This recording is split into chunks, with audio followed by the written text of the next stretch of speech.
Alors, on va parler de la reprise de l'économie française. Est-elle plus forte que prévu? On constate une hausse des prix, de l'inflation. Pourquoi?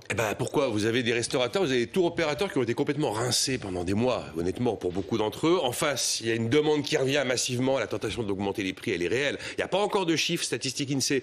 Il y a des remontées de terrain, des hausses de 8% en moyenne dans la restauration. Certaines destinations de voyage, des hausses de 15 à 20%.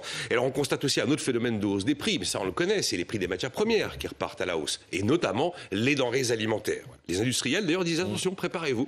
Il n'est pas du tout impossible qu'il y ait des hausses de prix. Et c'est notamment la petite musique qui circule actuellement dans le bâtiment. Est-ce que c'est forcément une mauvaise nouvelle? Parce que la hausse des prix, elle est là parce que ça marche. Oui, parce que la reprise est là. Parce qu'on a une reprise plus forte que prévu, plus forte qu'on avait imaginé. Et là, on a eu hier le climat des affaires de l'INSEE. L'indice a été publié. C'est un indice mensuel, très suivi. 113 points. Normalement, c'est 100. Le niveau habituel, c'est un plus haut depuis 14 ans. Le même message est remonté des indices du cabinet américain Markit sur l'activité de l'économie française. Le même message remonte d'un baromètre de la Banque Palatine qui a été réalisé pour les entreprises de taille intermédiaire, les entreprises relativement grosses. 97% des patrons de ces boîtes disent « je vois l'avenir positivement ». Le même message remonte du chômage partiel. 3 millions qui étaient indemnisés par l'État au mois d'avril, 2,3 millions au mois de juin, au mois de mai.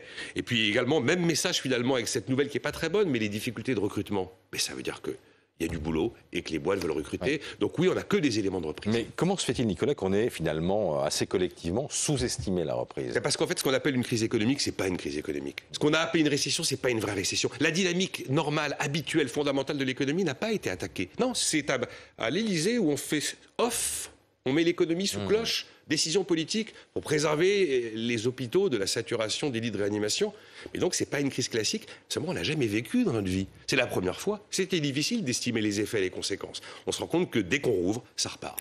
Merci beaucoup, Nicolas.